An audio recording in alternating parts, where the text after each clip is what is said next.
The love of an adopted mom. Ellie, our beautiful filly, came from Alabama, and after we brought her home, I asked all the lady horses at the farm which one would we want to be her mom. Several applied for the job, but only one was serious. Her name is Cara. Cara came from the Wyandotte County Equine Rescue League in Ohio, January of 2025. I've been teaching up there since 2003. She is a 26-year-old quarter horse mare. I do not know that she's ever had a baby before, but it did not really matter one way or the other because she did a fabulous job with Ellie. Let's talk about Cara as an individual. She could easily be discounted as not a great mother role. One, she is very old. She would be the equivalent of a 78-year-old lady. On the dentist's recommendation and due to possible periodontal disease, all of her front teeth were pulled out. That's why if you know of our story, a lot of the pictures show her tongue hanging out of her mouth. If those two things were not enough to keep her out of the running, she's also very arthritic and travels very painfully. She does very occasionally easy lead line birthday parties to help brand new students who don't need to go any faster than a walk. Gentle movement is very good for her. While I was at the rescue, I had to have her. I loved her sweet and gentle nature. I think the main reason she came here is to be a mom to Ellie, but I did not know that at the time. She's old, lame, no front teeth, but she is exactly what Ellie needs.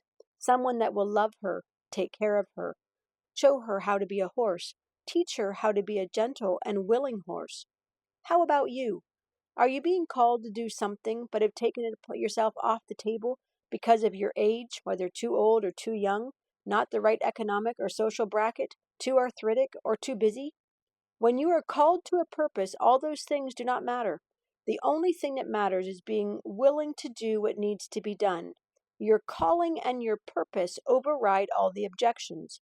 Are you willing to be used by God to do amazing things? Be like Cara. On the surface, she's used up. In reality, mothering Ellie can lead to a future champion, and her story will inspire countless others. Talk about a purpose. Take a good look, friends, at who you were when you got into this life. I do not see many of the brightest and the best amongst you. Not many influential, not many from high society families.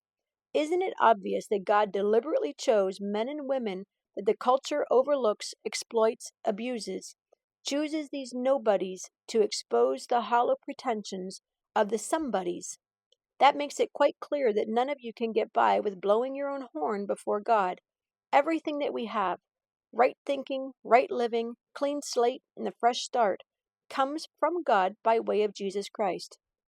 That's why we have the saying, if you're going to blow your horn, blow a trumpet for God. 1 Corinthians 1:26 through 31 of the Message translation.